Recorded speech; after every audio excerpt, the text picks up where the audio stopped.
hablar de dos apasionantes temas como son la psiquiatría y la nutrición y que unidos, pues, como demostraremos más adelante, nos van a mostrar un nuevo campo en el desarrollo de esta patología y de este abordaje terapéutico. Empecemos con algo de historia. Hipócrates de Cos decía que los hombres deberían saber que el cerebro y solo él, y de él surgen placeres, alegrías, risas y bromas, así como nuestras tristezas, dolores y lágrimas. Es lo mismo que nos vuelve locos o delirantes, nos inspira temor y miedo, ya sea de noche o de día, nos trae insomnio, errores inoportunos, ansiedades sin sentido, distracciones y actos que son contrarios a la costumbre. Y eso lo decía 460 años antes de Cristo, ¿sí? En Tesalia. Y el hombre ya tenía muy claro, el padre de la medicina, la influencia de el cerebro, la parte del comportamiento sobre todas las enfermedades y todo lo que él debería. Las enfermedades mentales, en las cuales tenemos que incluir depresión y ansiedad, como vimos en la interesante conferencia anterior, el trastorno bipolar, tienen una proporción significativa en cuanto a la discapacidad mundial. Y ahora, en la época post-COVID, pues todavía mucho más. Y representan una carga social, económica y de salud muy importante, ya que influyen en el desarrollo de la misma. El tratamiento actual de estas y otras patologías se basa en la farmacoterapia con antidepresivos y otro tipo de medicamentos y la psicoterapia, con una terapia cognitivo-conductual. Pero estos tratamientos logran evitar menos de la mitad de la carga de la enfermedad y por lo tanto se han venido investigando otro tipo de estrategias adicionales para prevenir y tratar estos trastornos mentales. Y es allí en donde surge la psiquiatría nutricional y tratar de integrar la nutrición a el eh, tratamiento de estas enfermedades. El cerebro del enfermo psiquiátrico tiene una serie de vías que permiten hablar de la psiquiatría de las semejanzas y se relaciona con alteraciones metabólicas de los aminoácidos, lípidos, glúcidos, vitaminas, minerales y oligamentos. El hombre es lo que come, decían antiguamente, y los alimentos, sí, y sus componentes, como los acabamos de mencionar, pues forman parte muy importante de todo el desarrollo de lo que se presenta en cuanto a la patología y la normalidad. Se ha venido estudiando con tomografía por emisión de positrones o tomografía por emisión fotónica simple y resonancia magnética, la tomografía de la actividad cerebral. Y esto nos ha permitido saber que el paciente psiquiátrico tiene hipometabolismo frontal temporal o generalizado en enfermedades mentales mayores como esquizofrenia, Alzheimer, depresión, con hipermetabolismo en el trastorno obsesivo compulsivo. Es decir, en el interior de la célula, en la parte vital de la misma, hay alteraciones en cuanto al metabolismo de las mismas que van seguramente a ocasionar una serie de síntomas y signos que se van a manifestar de manera clínica en los pacientes.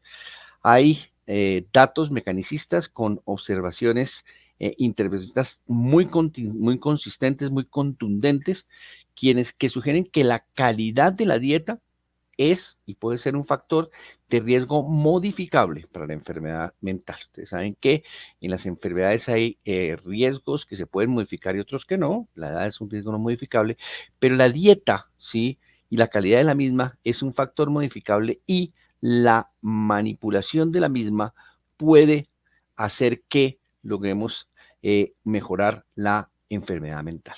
Sí, existen una serie de discusiones en cuanto al por qué y el cómo se hace esto.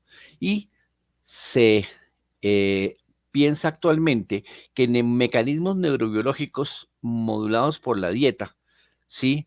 Y las intervenciones de esta y con los llamados nutracéuticos, es decir, nutrientes con propiedades farmacológicos en los trastornos mentales, serán en el futuro una de las herramientas con las que contaremos para lograr abordar estos problemas tan complejos, ¿sí? La manipulación nutricional debe ser considerado cuando hablemos de trastornos psiquiátricos. Por lo tanto, el apoyo alimentario, nutricional y metabólico va y mejora la estructura y la función biológica de la célula neuronal. Y por lo tanto, la atención integrada del paciente psiquiátrico debe estar encaminada hacia esa manipulación o manejo. La inflamación, el estrés oxidativo, la microbioma intestinal, las modificaciones epigenéticas y la neuroplasticidad son las vías biológicas que están relacionadas con los trastornos mentales. Miremos entonces cómo estas vías evidentemente hacen esta acción.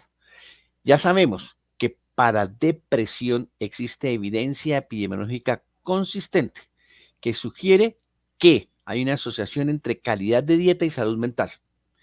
Y no solo en individuos, sino en poblaciones y en grupos etarios, es decir, grupos de edad específicos.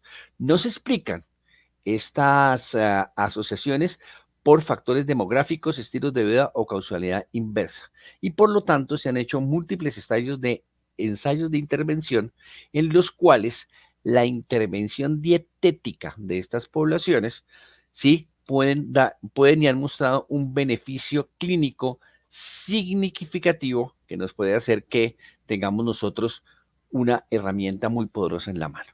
¿Cómo lo hacemos? A través de los llamados nutracéuticos, por ejemplo. ¿Qué son los nutracéuticos? Son nutrientes con propiedades farmacológicas. Estos incluyen los ácidos grasos N3, es decir, que tienen su doble enlace en la porción 3, los folatos, la S-adenosilmetionina, la N-acetilcisteína y los probióticos, quienes están abriendo un campo muy prometedor para futuras investigaciones, ¿sí? Y se están haciendo estudios de intervención con grandes cohortes en pacientes con esquizofrenia, trastornos bipolares y trastornos de ansiedad con este tipo de nutracéuticos para poder manejar. Fíjense ustedes, a la derecha, la columna, están todas las referencias bibliográficas de las vías biológicas y cómo estudios demostrados por estos ilustres investigadores muestran cómo la dieta y la depresión de los adultos tiene muchos datos observacionales en cuanto a la afección dietaria. Las dietas bajas de calidad sí provocan depresión en algunas poblaciones. ¿Sí? La dieta rica en pescado, magnesio, hierro, zinc, se asocian inversamente con depresiones.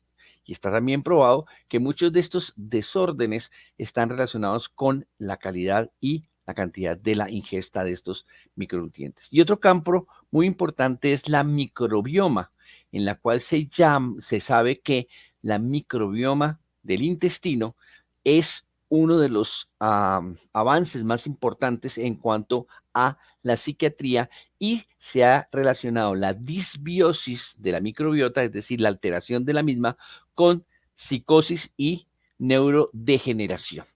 ¿De acuerdo? La N-acetilcisteína, ¿sí? Es un approach terapéutico muy prometedor para adicción, trastornos bipolares, esquizofrenia y depresión.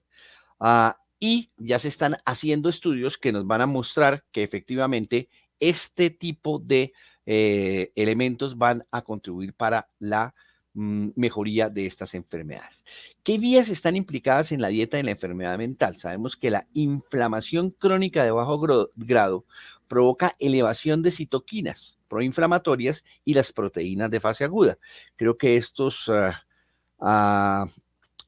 nuevos elementos, citoquinas proinflamatorias y proteínas de fase aguda, están muy de moda actualmente con el COVID y ya se sabe que estas citoquinas y proteínas de fase aguda están implicadas en el desarrollo de depresiones de novo, esquizofrenias y trastornos bipolares. Es decir, esta inflamación crónica de bajo grado puede elevarlas y causar trastornos bipolares y abajo en un color más tenue se encuentran las referencias bibliográficas correspondientes. La inflamación, ¿sí? Se presenta por muchas cosas, por el estilo de vida, el estrés psicológico, el tabaquismo, la obesidad, la falta de sueño y la mala alimentación, entre otras, que pueden hacer que esta inflamación crónica conlleve las enfermedades que les he mencionado. Hay grandes estudios observacionales en los cuales las dietas mediterráneas más altas en los PUFAs, que son los ácidos grasos fortificados, la fibra, las frutas y las verduras, tienen niveles más bajos de marcadores inflamatorios. Por lo tanto, este tipo de dietas mediterráneas ricas en estas sustancias, pues se asocian con un menor índice de inflamación y menor índice de las patologías anteriormente mencionadas. Mientras que las dietas occidentales no tienen este tipo de componente y por lo tanto los occidentales tenemos más propensión a sufrir de este tipo de enfermedades asociadas a patrones dietéticos. Y ya se sabe que los patrones dietéticos mediterráneos, la ingesta de los ácidos grasos poliinsaturados, ¿sí? mejoran, mejoran la inflamación en los estudios de intervención. El otro de los factores importantes implicados en las vías de afección de tipo enfermedades psiquiátricas son el estrés oxidativo. El estrés oxidativo y el estrés nitrosativo está implicado en enfermedades crónicas y parece y apunta todo en que es relevante para las enfermedades mentales. Poblaciones esquizofrénicas han disminuido los niveles de glutatión cerebral y se sabe que hay un metabolismo desordenado del glutamato y un aumento del estrés oxidativo en este tipo de pacientes. ¿Sí? En poblaciones deprimidas con niveles más altos de marcadores de estrés oxidativo y niveles más bajos de oxidantes dan como resultado este tipo de alteración que se presenta. Aquellas personas que tienen bajos consumos de vitamina E, vitamina C, coenzima Q10 y glutatión, sí pueden presentar y ser más proclives a presentar este tipo de enfermedad. El estrés oxidativo ocurre frecuentemente en la esquizofrenia debido a un sistema de defensa antioxidante. Todos ustedes saben que nosotros tenemos unos scavengers, unos barredores de oxígeno, ya que somos productos de la contaminación de oxígeno y naturalmente tenemos estos barredores, pero aquellas personas que tienen un sistema antioxidante deficiente tienen un aumento de la peroxidación lipídica y hay o están reducidos los ácidos grasos esenciales. Por lo tanto, esos pacientes, aparte de ese problema de base que tienen, si le sumamos el estilo de vida de estos pacientes que son fumadores excesivos y tienen poca actividad física y consumen medicamentos prooxidantes, pues van a hacer que tengamos un mayor nivel de estrés oxidativo. Los pacientes esquizofrénicos pueden beneficiarse con una dieta suplementaria de ácidos grasos esenciales y antioxidantes y muy posiblemente el uso de aceite de pescado rico en ácidos omega 3 en pacientes esquizofrénicos sea uno de los posibles manipulaciones dietarias que veremos o que se están haciendo en determinado tipo de pacientes. En cuanto a la plasticidad cerebral, la neurogénesis dentro del hipocampo se asocia con aprendizaje, memoria y regulación del estado de ánimo, mientras que la neurogénesis alterada está implicada en enfermedades mentales. ¿Qué pasa con el factor neurotrófico derivado del cerebro y otras neutrofinas, ¿sí? que median la neurogénesis del hipocampo? Al parecer, hay un una tendencia a que las dietas mejoren los niveles de este factor neurotrófico derivado del cerebro y la intervención dietética de 4 semanas al aumentar los carotenoides en personas con esquizofrenia tuvieron mejores niveles séricos de este factor neurotrófico que el grupo de control y esto hace que la plasticidad cerebral sea mejor. Nutrientes como los omega 3, los polifenoles, la L-teanina, la vitamina E, además de poseer propiedades antioxidantes y antiinflamatorias, van a estimular la neurogénesis, es decir, mejoran la plasticidad cerebral, ¿sí? Mientras que las dietas densas en energía, alta en grasa y azúcares perjudican este proceso. Ya sabemos entonces que estas grasas benéficas provenientes de los pescados de aguas frías van a beneficiar también la plasticidad cerebral. El doctor Henry Nasrallah, editor en jefe de la revista Current Psychiatry, en un artículo muy interesante que habla sobre It Takes Guts to Be Mentally Ill, microbiota and psicopatología, cuya traducción es muy difícil de hacer porque se diría se necesitan agallas para ser enfermos mentales y lo que se hace es un juego del mismo, dice que el descubrimiento de las interacciones microbioma, intestino, cerebro ha cambiado el paradigma trascendental en salud, la neurociencia y la psiquiatría. ¿A qué se refiere? Él se pregunta, ¿cuál es el órgano endocrino más grande en el cuerpo humano y el más grande órgano inmune en los humanos? Pues el intestino. Este órgano, el intestino, contiene un segundo cerebro que está conectado al gran cerebro dentro de la cabeza por el nervio vago. Es decir, poseemos un cerebro intestinal que afecta, influye, induce a comportamientos cerebrales y se alimenta y retroalimenta permanentemente a través de la microbiota. El eje microbiota intestino-cerebro, ¿sí?, hace que tengamos una salud mental, si me permiten el término, en el cual se sabe que la evidencia que está en este momento predominando es que la microbiota afecta los comportamientos relacionados con la salud mental a través de múltiples vías. Miremos un poquitico más detalladamente el cerebro intestinal. El tracto gastrointestinal mide 6 a 7 metros de longitud y es el hogar de 100 billones de bacterias diversas, de las cuales 1000 conocemos y se llaman microbiota. El ADN combinado de esas bacterias se conoce como microbioma y es 10.000% más grande que el genoma humano. La microbiota del tracto gastrointestinal es vecino íntimo del cerebro entérico, ¿sí? Y está compuesto por 100 millones de neuronas más estructuras celulares similares a las glías. Este segundo cerebro que tenemos en el intestino produce 30 neurotransmisores, entre los cuales están la dopamina, la serotonina, el ácido gamma aminobutírico, la acetilcolina, que están y han sido, y se ha comprobado, implicados en los trastornos psiquiátricos mayores. Por lo tanto, el cerebro y el intestino tienen un sistema de comunicación bidireccional dinámico mediado por vías neurales, hormonales e interacciones inmunológicas. El tracto gastrointestinal secreta docenas de péptidos y otras moléculas que influyen en el cerebro. Por lo tanto, la microbiota interactúa y está regulada por hormonas intestinales tales como la oxitocina, la grelina, la del estímulo del apetito, el neuropéptido Y, la colecistoquinina y otros factores específicos. Y esta microbiota modula el desarrollo del cerebro, modula funciones y modula comportamiento cerebral. La barrera intestinal, mientras se mantenga, sí, va a funcionar bien, pero si se interrumpe, puede hacer que el intestino se vuelva permeable y se active la inflamación de bajo grado, que ya vimos ha sido asociada a múltiples enfermedades, entre las cuales está la depresión. Por lo tanto, todo lo que ingerimos, todo lo que comemos, puede tener un efecto preventivo o reparador sobre enfermedades neuroinmunes y neuroinflamatorios. Toda la evidencia sugiere que la dieta y sus efectos sobre la microbiota modifican los genes de una persona. ¿Por qué? Por mecanismos epigenéticos, es decir, alteran la metilación del ADN y efectos de las histonas. Los probióticos, que es lo que comen los prebióticos, ¿sí?, tienen un efecto epigenético al influir en las citoquinas, al producir ácidos grasos de cadena corta y sintetizan vitaminas y producir neurotransmisores. Por lo tanto, la microbiota se ve implicada en vías relacionadas con enfermedades mentales.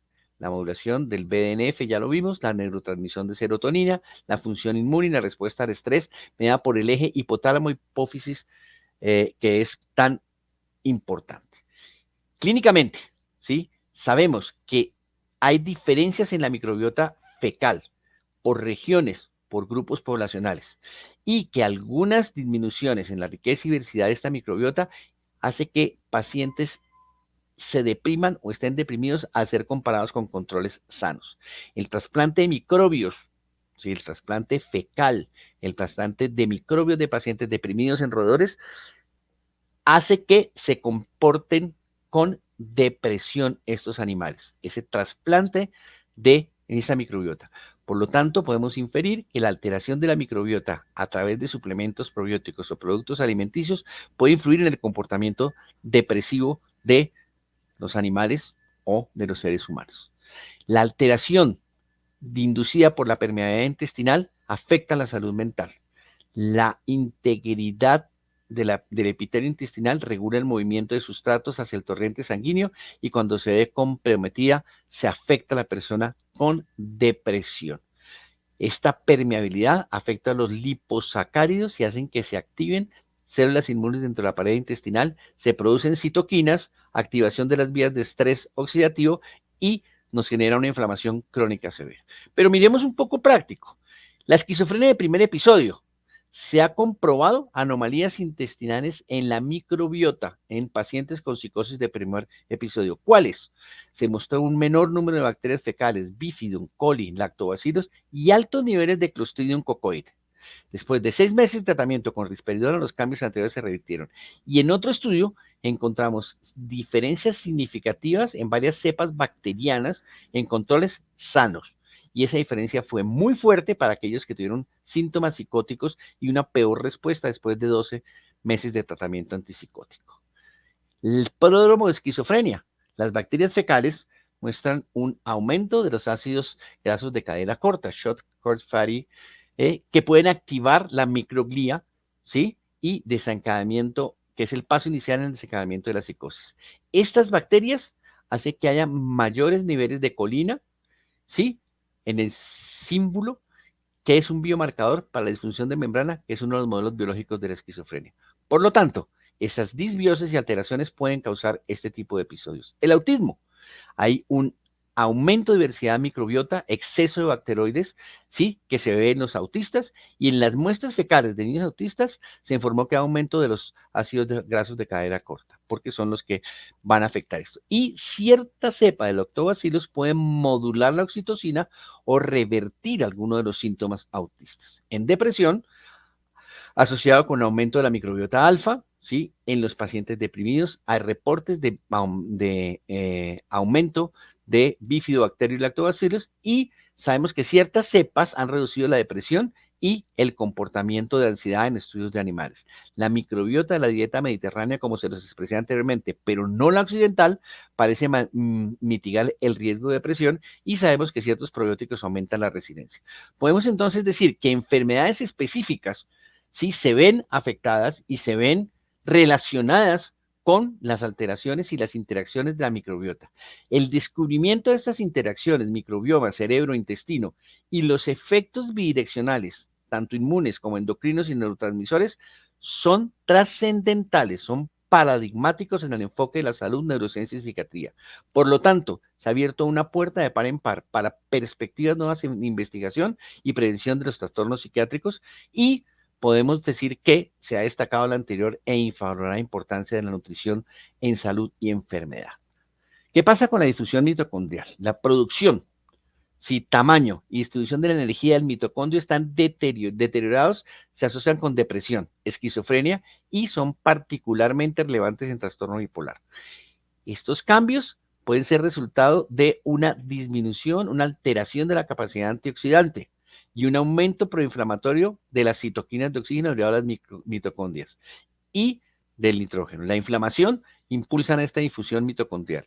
Los compuestos dietéticos y los nutracéuticos como la coenzima Q10, el ácido alfa-lipoico, la carnitina, la creatina, el revestrol, ¿sí? La N-acetilcisteína y algunos antidepresivos regulan la función respiratoria mitocondrial en modelos animales. Siendo prácticos, existen suplementos nutricionales, suplementos dietéticos que tienen vitaminas, minerales, hierbas, plantas, aminoácidos y que se utilizan con autorización de la FDA. Alimentos medicinales, nutracéuticos, ¿sí? Que se formulan para consumir o administrar bajo vía enteral y fitomedicamentos, que son hierbas y plantas que no están siendo reguladas. Y estos tres tipos afectan profundamente, sí, la parte psiquiátrica. Estos son pequeños ejemplos. A la izquierda está el suplemento dietético, sobre qué actúa, cuáles son los usos, los efectos adversos y las interacciones. Simplemente, por ejemplo, el ácido docosahexanoico, ¿sí? Que son ácidos grasos insaturados del tipo omega 3, se usa en déficit de atención, dislexia, deterioro cognitivo, demencia, ¿sí? Y tiene propiedades específicas y este tipo de suplementos dietéticos están indicados en este tipo de pacientes. No puedo detenerme a mostrarles, ni pretendo que lo miren, sino simplemente mostrarles la lista de la cantidad de suplementos dietéticos que se utilizan en depresión y obesidad, en enfermedad de Parkinson, en ictus, etcétera, etcétera, y que hacen que tengan una modulación de este tipo de enfermedades. Vitamina E, glicina, melatonina, aceites de pescados, magnesio, vitamina D, sirven y se están utilizando en algunas enfermedades. Los alimentos medicinales, muchos, muchísimos. Ustedes los pueden ver aquí a la izquierda. ¿Y para qué sirven? El metilfolato en depresión, ¿sí? La tiramina, etcétera, sirven para distintas cosas. Y los fitomedicamentos tan comunes en nuestra población, la hierba ártica, la belladona, la flor de naranja, ¿sí? La caseína, la uña de gato, la manzanilla, ¿sí? Todas estas tienen unos componentes que sirven y se usan en determinado tipo de situaciones psiquiátricas. Algunos son ansiolíticos, otros son sedantes, otros influyen sobre la epilepsia, otros son antidepresivos y debemos conocer como médicos que estos medicamentos que se toman por la cultura popular pueden llegar a tener efectos y pueden tener ciertas interacciones. Ginkgo biloba, ginseng, ¿sí? Lúpulo, ¿sí? Sedante, ansiolítico, hipnótico y que tiene una serie de efectos importantes.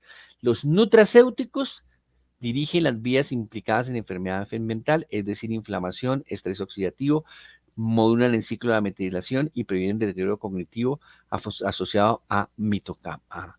Los nutracéuticos, ¿sí? Como la hierba de San Juan, como les dije, ¿sí?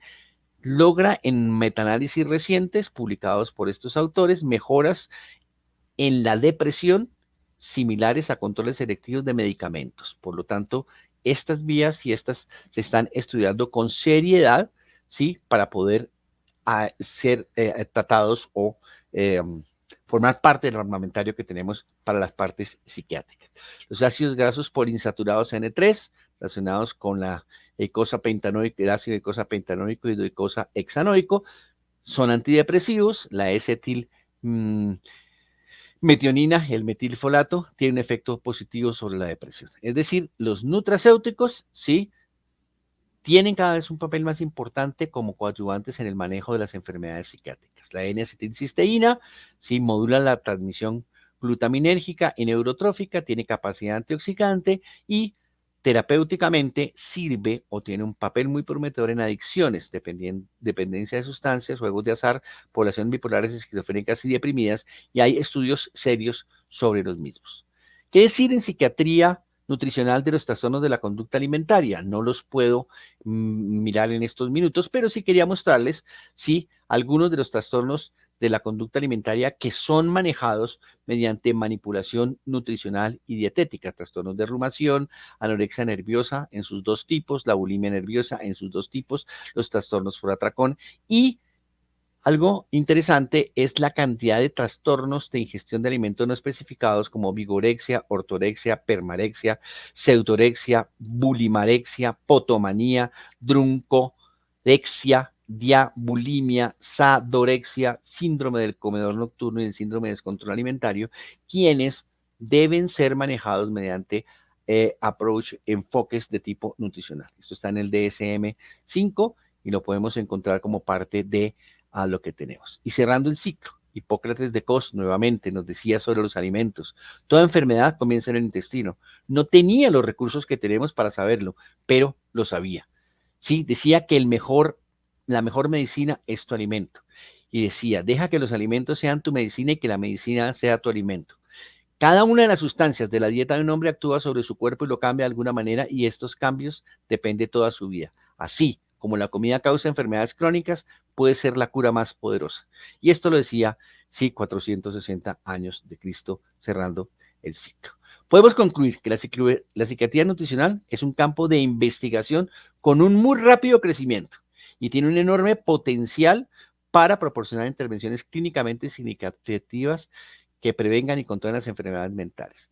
La investigación observacional ha demostrado relación entre calidad de dieta y enfermedades mentales comunes por manipulación, alteración de las vías biológicas como son inflamación, estrés oxidativo, microbiota gastrointestinal y factores neurotróficos, ¿sí? Que proporcionan mecanismos de acción para esto. La evidencia clínica preliminar proporciona apoyo para la viabilidad, eficacia de intervenciones dietéticas y algunas intervenciones nutracéuticas.